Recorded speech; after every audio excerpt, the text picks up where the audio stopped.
শেখ হাসিনার মাফিয়া সরকারের দুই গুরুত্বপূর্ণ ব্যক্তি ধরা পড়েছেন। মানে এই ধরা পড়াটা নিয়ে কেউ কেউ প্রশ্ন করছেন এবং এটা একটা কনটেক্সট আছে। কেউ কেউ বলছেন যে এই ধরা পড়া যেভাবে বলা হচ্ছে এটা এক ধরনের একটা গল্প, নাটক। কারণটা তারা এইভাবে বলার চেষ্টা করছে যে তারা সম্ভবত মিলিটারির কাস্টাডিতে ছিলেন এবং এরকম আরও অনেকেই হয়তো মিলিটারির কাস্টাডিতে আছেন যারা সময় মতো আস্তে আস্তে এভাবে ধরা পড়বেন। একটা ব্যাকগ্রাউন্ডও আছে। সেনাপ্রধান গতকাল রাজশাহীতে একটা বক্তব্য দিয়েছেন। তিনি বলছেন, ওয়াকারুজ্জামান বলেন, কারো যদি জীবন বিপন্ন হয় ধর্মবর্ণ নির্বিশেষে অবশ্যই আমরা তাদের আশ্রয় দিয়েছি। সচিবালয়ে কথা বলছেন আইন উপদেষ্টা ডক্টর আসিফ নজরুল। সরাসরি যাচ্ছি তার বক্তব্যে। কোন দেশের অভ্যন্তরীণ রাজনীতিতে ক্ষমতা কুক্ষিগত করে রাখতে গণহত্যার ঘটনা কয়টি ঘটেছে? ইতিহাসের পাতায় এরকম কয়েকটি নজির আমরা দেখতে পাই। সেগুলো কোনোটি বিচার হয়েছে, কোনোটি বিচার হয়নি।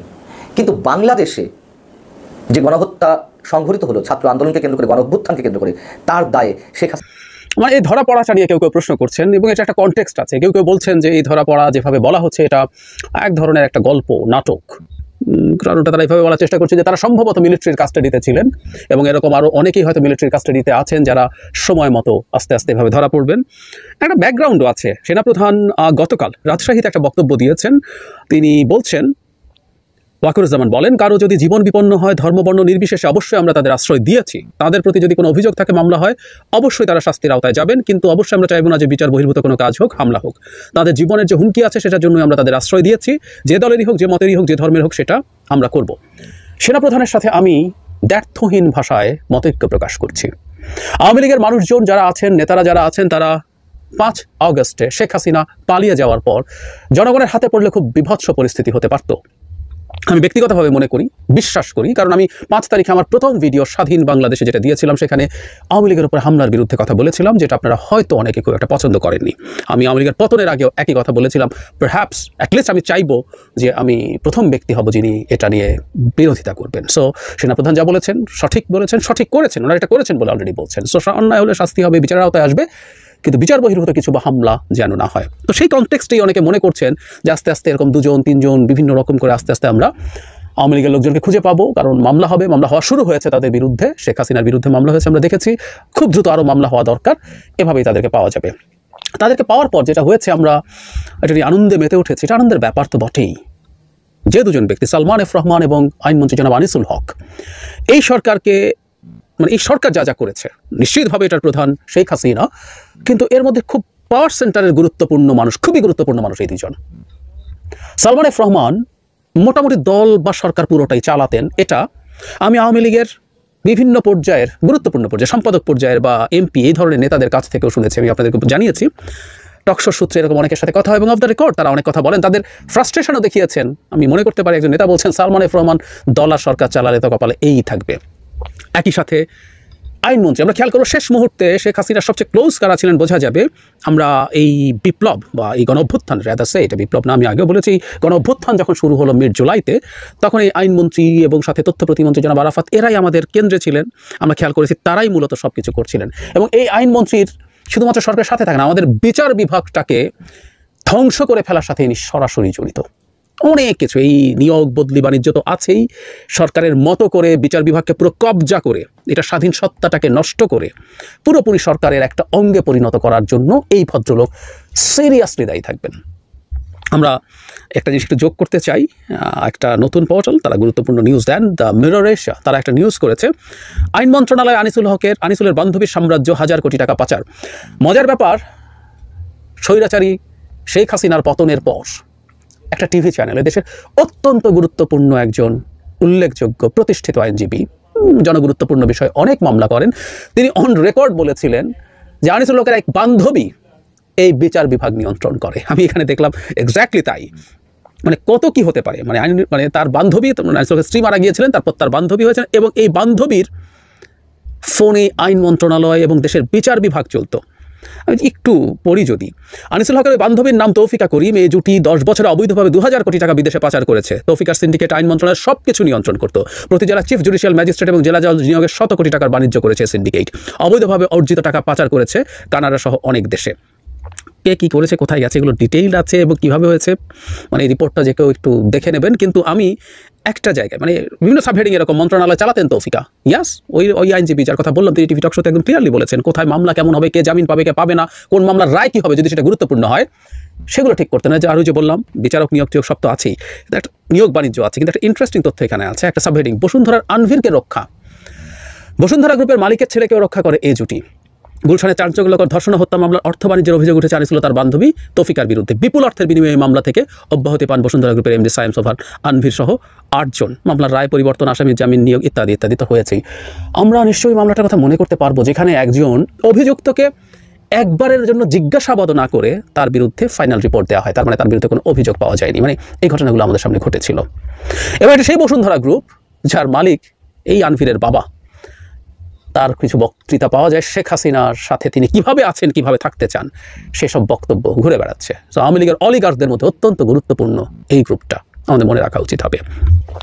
যাই হোক, যে কথাটা বলছিলাম, তাদেরকে ধরার পর আমাদের উচ্ছ্বাস আছে, আমাদের ট্রোল আছে, কারণ তারা যেভাবে ধরা পড়েছেন। জনাব সালমান এফ রহমানের দাড়ি নেই, ওনার এই বিরাট দাড়ির কারণে তিনি দরবেশ বলে এক ধরনের নিকনেম পেয়েছিলেন। সেই দাড়ি নেই, চুল উনি কালার করে কালো করেছেন, লুঙ্গি পরে আছেন। আনিসুল হকের ক্ষেত্রে ব্যাপারটা তাই, দুজনের হাত বাঁধা অবস্থায় দেখা যাচ্ছে। বিরাট ক্ষমতায় থাকা, বিরাট হ্যাডাম দেখানো দুই ব্যক্তি এই লোকটা আমাদেরকে শান্তি দিচ্ছে, দেওয়ার কথা। আজ তাদের এই জায়গায় এসে পৌঁছেছে। কেউ কেউ মনে করছিল এদের কোনোদিন কিছু হবে না এই দেশে, বাট ইট হ্যাপেন্ড। তাদেরকে নিয়ে আমরা ফান করছি, ট্রোল করছি, নানান কিছু, ফাইন। কিন্তু আমাদের এই ইনিশিয়াল আবেগ কেটে যাওয়ার পর আমাদের জায়গা থেকে যে চাপ তৈরি করতে হবে সেটা হচ্ছে এই সব লোকজন, আরও যারা আছে, তাদেরকে খুব দ্রুত গ্রেফতার করতে হবে, বা সেনাবাহিনী প্রধান যেটা বলেছেন, তাদের কাস্টাডিতে থাকা যারা আছেন মামলার পর দ্রুত তাদেরকে হস্তান্তর করতে হবে। এবং সরকারের উচিত হবে খুব দ্রুত এই মানুষগুলোর বিরুদ্ধে মামলার তদন্ত করা, বিচার কাজ শুরু করা। সম্ভব হলে স্পেশাল ট্রাইব্যুনাল বা আমাদের দ্রুত বিচার যে ট্রাইব্যুনাল আছে, মিন করে বিচার করা। এবং মানুষের সামনে এটা ভিজিবল করতে হবে, আওয়ামী অপশাসন এবং দুঃশাসন যারা করেছে, যারা এটাকে টিকিয়ে রাখার জন্য, যারা এটাকে চালিয়ে যাওয়ার জন্য যা করেছে, সেই মানুষগুলোকে আমরা বিচারের আওতায় এনেছি। সালমান এফ রহমান শুধু সরকার বা দল চালিয়েছেন তা না, এই দেশের অর্থনীতি, ব্যাংক খাত বিশেষ করে লুটের লিডারদের তিনি একজন, কোনো সন্দেহ নেই। আরও আছে, আমরা ইসলামের কথা জানি, তারা কি করেছে না করেছে, তাদেরকে নিয়ে নিশ্চয়ই আমাদের কথাবার্তা বলতে এবং আমাদের পদক্ষেপ আমরা দেখতে চাই। যাই হোক, সো তাদের অপরাধ খুঁজলে আনবিলিভেবল পরিমাণ অপরাধ পাওয়া যাবে, যে অপরাধের ভিত্তিতে তাদেরকে আমরা খুব ক্রেডিবল বিচার ব্যবস্থার মাধ্যমে শাস্তি দিতে পারবো। সুতরাং নতুন সরকারের উচিত হবে এই প্রসেসগুলো হচ্ছে এবং এগুলো ভিজিবল করা হচ্ছে, যে খুব ইম্পর্টেন্ট। আপনি এদেরকে কি করছেন সেটা চাইতে এটা কম জরুরি না, সেটা জনগণের সামনে উপস্থাপন করতে হবে, জনগণকে দেখাতে হবে যে আপনি এই কাজগুলো করছেন, যাতে জনগণ বুঝতে পারে এই যারা এই দেশটাকে এই জায়গায় নিয়ে গেল। আমাদের দেশের স্ট্রাকচার কিন্তু ভেঙে গেছে, এটা is no more a republic, বহুবার বলেছি। সেই জায়গা থেকে এটার যে একটা রিভার্সাল শুরু হচ্ছে এবং যারা এর সাথে দায়ী সেটা ভিজিবল করতে হবে, তাতে আমাদের মধ্যে ওই আস্থা। ভালোবাসিয়া গেলাম ফাঁসিয়া, থাকতে হবে আয়না ঘরে ভাইয়া, সোনারি চান পিতলা গো যাবে কোথায় পালাইয়া। সেই জনপ্রিয় গানটা এখন আরো জনপ্রিয় হচ্ছে, কারণ ঝাঁকে ঝাঁকে পদ্মা নদীতে, বিভিন্ন নদীতে মাছের বদলে দুর্নীতিবাজ লুটেরা, যারা প্রশাসনের লোক ছিল, আওয়ামী লীগের এমপি মন্ত্রী ছিল, একে একে ওঠা শুরু করছে। আমার কোনো কষ্ট লাগে না। অনেকে বলেন তুমি তো ভাই এই দলের লোক, দেখেন দুর্নীতির বিরুদ্ধে যতটুকু পারছি সবসময় কথা বলছি। আমি তো চাই পুরা এমপি মন্ত্রীর সেক্টর, প্রশাসনের সেক্টর, আইন শৃঙ্খলা বাহিনীর সেক্টরে প্রত্যেকটা লুটেরা যারা রাজনীতির নাম ভাঙাইয়া এই দেশকে লুট করছে, প্রত্যেকের বিচার হওয়া উচিত। আর এমন সুবর্ণ সুযোগ বাংলাদেশের ইতিহাসে দ্বিতীয়বার আবার আসবে কিনা আমি জানি না, আসুক সেটাও চাই না। যে বিপ্লব হয়েছে, যে পরিবর্তন হয়েছে, এই পরিবর্তনের মাধ্যমে লুটেরাদেরকে ধুয়ে মুছে এই দেশ থেকে বিতাড়িত করতে হবে, তবে আইনের মাধ্যমে। আর যেই প্রতিষ্ঠানগুলো তৈরি করছিল ভিন্নমতকে দমন নিপীড়নের জন্য, এই প্রতিষ্ঠানগুলো এখনই বিলুপ্ত না করা, এদেরকে এই প্রতিষ্ঠানগুলোতে রাখা হোক। কারণ এই প্রতিষ্ঠানে আয়নাঘর বারো যে সংস্থাগুলো আছিল, সেখানে থাকার কি যন্ত্রণা সেটা এদের বোঝা উচিত। কথা বলছে ডিবি হারুনকে নিয়ে। কোথায় আছে ডিবি হারুন? আমেরিকার এম্বাসি এক কিক মাইরা এম্বাসি থেকে বের করে দিছে, তবে কিকটা ছিল অদৃশ্য কিক, নাকি ঢুকাইয়া ভালো মতো দিছে জায়গা মতো, সেটাও কথা। ডিবি হারুন কোথায় এটা নিয়ে যখন প্রশ্ন উঠছে, খুবই বিশ্বস্ত সোর্সগুলো বলছে ডিবি হারুন বেসিক্যালি সেনাবাহিনীর আওতায় আছে। আজকে সেনাপ্রধান বলছিল, আপনারা নিশ্চয়ই দেখেছেন, যে প্রশাসনের বিভিন্ন জায়গার বিভিন্ন ব্যক্তি কর্মকর্তা যারা বের হইলেই গণধোলাই খাবে, তারা নিরাপত্তাজনিত খাতিরে তারা কিন্তু সেনাবাহিনীর কাছে আছে। তবে কেমনে রাখছে, কোথায় রাখছে, এটা সেনাবাহিনী ভালো জানে। আসুন ডিবি হারুনের সর্বশেষ অবস্থানটা নিয়ে এই মুহূর্তে আমরা কি তথ্য পাচ্ছি। গত 1 আগস্ট গোয়েন্দা শাখার দায়িত্ব থেকে সরিয়ে ডিএমপির ক্রাইম ডিভিশনে দেওয়ার পরেই যখন 5 আগস্ট আওয়ামী লীগ সরকারের পতন ঘটে, এরপর থেকে পুলিশের অন্তত 57 জন ঊর্ধ্বতন কর্মকর্তা পলাতক আছেন। আবার কেউ কেউ বিভিন্ন আইন শৃঙ্খলা বাহিনীর কাছে হেফাজতে আছেন। আর এদের মধ্যে অন্যতম আলোচিত ডিবি হারুন। পুলিশের এসব কর্মকর্তাদের মধ্যে ডিবি হারুনকে নিয়ে সর্বশেষ যে তথ্য জানা গেল, যে এই মুহূর্তে নিজের বাসা, এমনকি আত্মীয় স্বজন কারো বাসাতেই থাকছে না ডিবি হারুন। কারণ কি, যেই বাসাতে আছে তারাও ভাই টেনশনে আছে, কারণ তাদেরকে যারা আশ্রয় দিচ্ছে, প্রশ্রয় দিবে, তারাও বিপদে পড়বে। তাদের উপর জনগণের একটা চোখ আছে। বিভিন্ন তথ্য বলছে সরকার পতনের পর থেকেই ডিবি হারুন গা ঢাকা দেওয়ার চেষ্টা করেছিল, বাট বিভিন্ন জায়গাতে তার তথ্য চলে আসছে।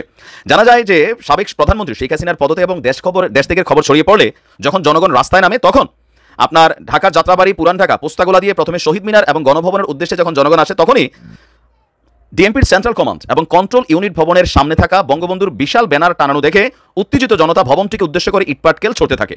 এমন সময় গেঞ্জি বা অন্য পোশাক পরে সেন্ট্রাল কমান্ড এবং কন্ট্রোল ইউনিট ভবনের পেছনের প্রায় 13 ফুট দেয়াল টপকে পুলিশ সদর দপ্তরের সামনের রাস্তায় সটকে গিয়েছিল ডিবি হারুন। তো সেখান থেকে পরবর্তী সময় আইজিপির সাথে চলে গিয়েছিল পুলিশ সদর দপ্তরে। এরপর বলছে যে একটি সূত্র যে তিনি কূটনৈতিক এলাকায় একটি দূতাবাসে বা হাই কমিশনে আশ্রয় নিয়েছিল। 2006 সালে ডিবি লটারিতে আমেরিকার ভিসা পেয়েছিল হারুনের স্ত্রী। বৈধ ভিসা থাকায় সেই সূত্রে আমেরিকা পালানোর চেষ্টা করেছিল ডিবি হারুন। তাকে মার্কিন দূতাবাসেও তাকে আশ্রয়ের জন্য সে আপনার আবেদন করেছিল, নিশ্চয়তা চেয়েছিল তাকে অক্ষত অবস্থায় বিমানবন্দরে তুলে দিয়ে আসার। তবে কূটনৈতিক সূত্র বলছে তার এই প্রস্তাব নাকচ করেছিল দূতাবাস। পরে সেখান থেকে তিনি ফিরে আসেন। এরপরে কাউন্টার টেরোরিজম ইউনিট সোয়াটের একটি গাড়ি তাকে মিরপুরের দিকে একটি জায়গায় দিয়ে আসে। সেখানে কিছু ব্যক্তির সাথে আলাপ করে বিমানবন্দর দিয়েও পালানোর চেষ্টা করেছিল হারুন। গাড়িতে করে পৌঁছেছিল বিমানবন্দর। তবে বিমানবন্দরের টার্মিনালের প্রবেশের আগেই জনতা তাকে দেখে চিনে ফেলে মারধরের শিকার হন। গুরুতর অবস্থায় তাকে নিয়ে যাওয়া হয়েছিল রাজধানীর একটি বিশেষ হাসপাতালে। সেই হাসপাতাল থেকে সম্ভবত তাকে সেনাবাহিনীর নিরাপদ অবস্থায় রাখা হয়েছে, কারণ এদের আইনের মাধ্যমে বিচার করা হবে। সেনাবাহিনীর দায়িত্ব দল দেখে তুলে দেওয়া না, তারা নিউট্রাল ভূমিকা পালন করছে। সময় খারাপ হলে কি হয়, ডিবি হারুন কই পালাবা? ঠান্ডা মাথায় মানুষকে খুন কইরা এই বিল্ডিংটার নিচে উপরে টর্চার সেল বানাইয়া তোমরা বৈশা বৈশা রং ফুর্তি করছো। তোমাদের কারণে সাধারণ পুলিশ ভাইরা কি পরিমাণ ঝামেলায় পড়ছে। প্রত্যেকটা কালপ্রিটকে কঠিন শক্তিশালী শাস্তির আওতায় আনতে হবে, দৃষ্টান্তমূলক। যেন পুলিশের মধ্যে যারা মনে করতেছে পরিস্থিতি শান্ত হলে আবার খামু, এদের জন্য একটা মেসেজ দরকার যে খাইতে পারো, তবে এই খাওয়া খাইয়া হজম করতে পারবে না। ভবিষ্যতে কি হবে, হারুনরে দেখা শিখো। দৃষ্টান্তমূলক শাস্তি চাই। ভালো থাকুন। প্রিয় দেশবাসী, শুরু থেকে শেষ পর্যন্ত যারা এই ভিডিওটি দেখেছেন সকলকে জানাই অসংখ্য অসংখ্য ধন্যবাদ। যারা এরকম নিউজ ভিডিও পেতে পছন্দ করেন তারা অবশ্যই এই চ্যানেলটি সাবস্ক্রাইব করে পাশে থাকা বেল আইকনটি বাজিয়ে দিবেন। যারা এখন এই ভিডিওটি শেয়ার করেননি, এই ভিডিওটি দ্রুত শেয়ার করে সকলকে দেখার সুযোগ করে দিন। আজকের মতন এই পর্যন্ত, দেখা হচ্ছে পরবর্তী কোনো ভিডিও নিয়ে ইনশাল্লাহ।